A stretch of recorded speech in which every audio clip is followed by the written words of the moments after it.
Peringatan, jika mau nonton video durasi panjang, segera tutup video ini dan pindah ke versi recap per 5 atau per 10 chapter.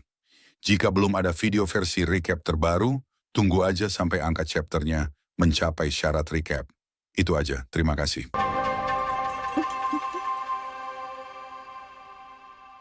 Halo semuanya, selamat datang di channel Error. Kali ini, gue akan menceritakan lanjutan dari komik Freezing the World, I Built a Doomsday Safe House, Chapter 523.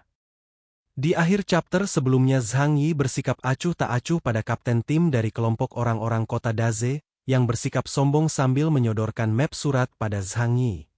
Dalam pikirannya dia mengira Zhang Yi akan langsung menerimanya. Sehingga sikap Zhang Yi yang acuh tak acuh membuatnya merasa kesal dan jadi tidak sabaran. Dia langsung menggoyangkan map itu depan muka Zhang Yi mengisyaratkan agar Zhang Yi segera menerimanya. Zhang Yi yang parnoan kemudian menerima map berisi surat itu dengan langsung menyimpannya ke dalam subruang tanpa menyentuhnya sama sekali. Kerja bagus. Sambil menerima map surat Zhang Yi mengatakan kata itu. 3 orang termasuk sang kapten dari tim orang-orang kota Daze itu terkejut. Karena ini pertama kalinya mereka melihat kemampuan spasial dengan mata kepala mereka sendiri. Salah seorang pria yang duduk di samping kapten kelompok itu memuji kemampuan spasial Zhang Yi setelah dia melihatnya.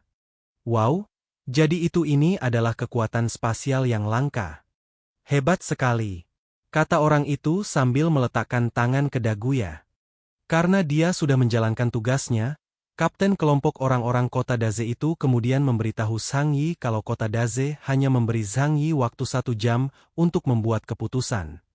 Tapi kemudian dengan liciknya dia memberitahu kalau waktu untuk membuat keputusan itu sekarang tinggal 19 jam, karena waktu 1 harinya sudah dikurangi karena perjalanan mereka mengantar surat. Ku beri waktu 1 hari untuk membuat keputusan, yang artinya, ya.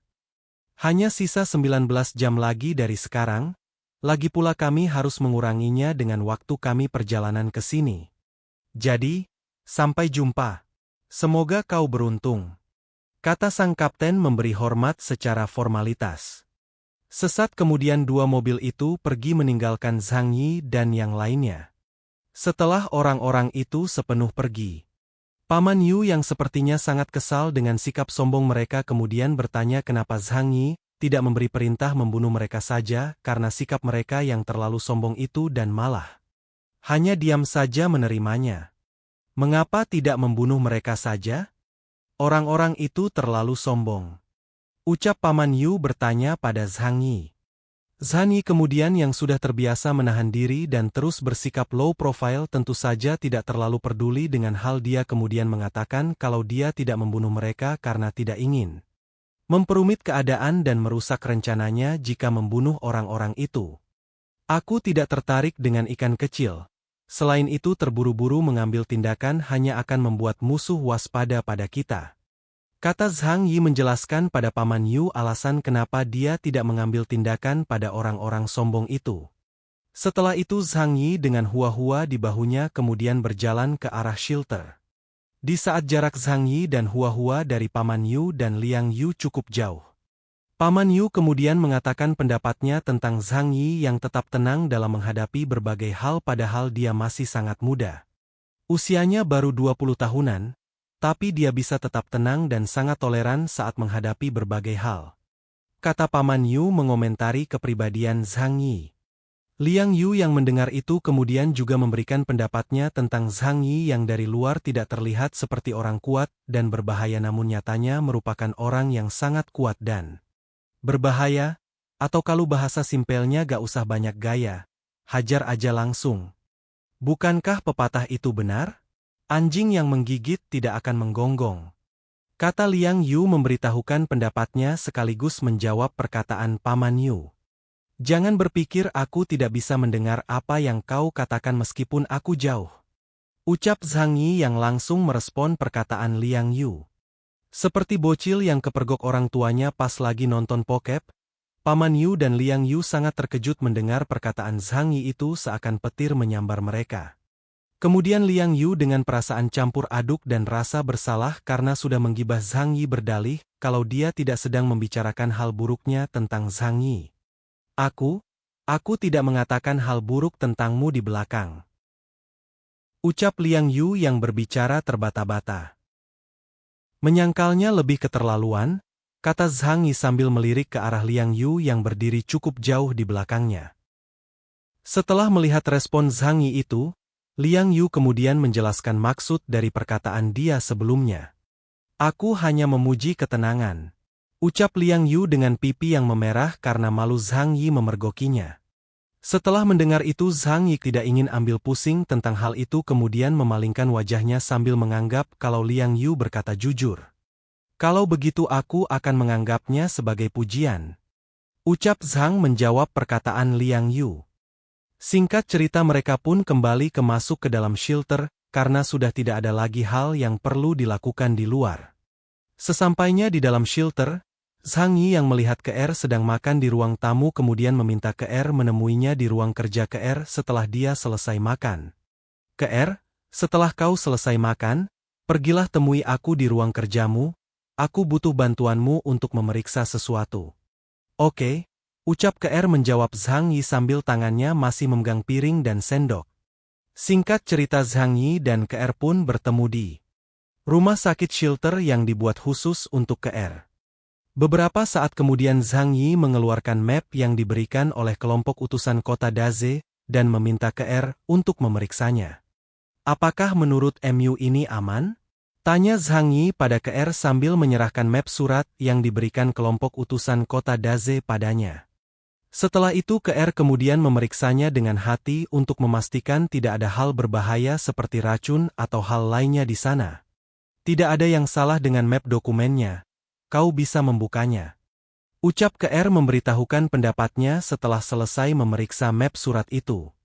Zhang Yi yang mendengar itu kemudian mengambil pinset untuk membuka map YG dipegangi Ke-er. Kemudian mengambil surat dalam amplop itu dengan pinsetnya dan meletakkannya di atas meja. Tidak sampai di situ saja, setelah meletakkan surat di meja itu, dia tidak langsung membacanya. Dia kemudian mengeluarkan helm dari subruang dan memakai helm itu. Barulah setelah itu dia membaca isi dari surat itu. Melihat tingkah Zhang Yi ini membuat admin berpikir kalau inilah wujud nyata dari kata-kata kalau bisa dibikin ribet. Kenapa harus dibikin simpel? Setelah itu Zhang Yi kemudian membaca isi surat itu yang kurang lebih berisi seperti ini. Kota Tianhai sudah mengalami perang yang tragis, dengan hilangnya populasi dalam jumlah besar. Dan pasukan lokal tidak bisa mempertahankannya. Kami, 3 kekuatan besar di kota Daze, sebagai warga yang bersahabat dan atas dasar kemanusiaan, bersedia membantu pertahanan dengan penuh semangat, jadi jangan menolaknya. Oke, itulah isi surat itu. Setelah membaca surat itu Zhang Yi langsung tertawa jahat. Dan dia menganggap orang yang menulis surat itu sangatlah licik. Hahaha, alasan yang masuk akal. Orang-orang ini sungguh menarik. Jika mereka bisa menulis hal semacam ini, mereka pasti pernah bekerja sebagai budak kotorat sebelumnya. Ucap Zhang yang tertawa dengan helm masih menempel di kepalanya. Ke-er yang melihat tingkah Zhang Yi itu penasaran dengan isi surat itu sampai-sampai membuat Zhang Yi tertawa. Apa yang tertulis di sana? Kata Ke-er yang sedikit menunduk untuk melihat isi surat yang membuat Zhang Yi tertawa. Harus kuakui, orang-orang ini pintar. Jika mereka menggunakan metode ini untuk mendapatkan sumber daya kita, bahkan jika wilayah Jiangnan ingin menghakimi mereka di masa depan, mereka akan punya alasan kuat untuk mengelak. Ucap Zhang Yi mengatakan apa yang dia pikirkan setelah menyimpan kembali helmnya. Setelah selesai membaca surat itu dan mendengar pendapat Zhang Yi, Ke-er kemudian menanyakan apa yang akan Zhang Yi lakukan setelah tahu kota Daze sudah mulai bergerak. Jadi apa yang akan kamu lakukan? Ucap Ke-er bertanya pada Zhang Yi sambil melepas masker dari wajahnya. Setelah itu chapter 523 pun berakhir. Kata-kata hari ini adalah, jangan menggibah orang lain guys, karena menggibah itu tidak baik. Kalau mau lakukanlah saat orang yang jadi objek gibah jauh dari kita. Hohoho. Jangan lupa klik tombol like Dan tinggalkan komentar kalian guys, jangan biarkan kolom komentar kosong. Kalau kalian punya kritik dan saran, ketikkan di kolom komentar, itu aja. Adios.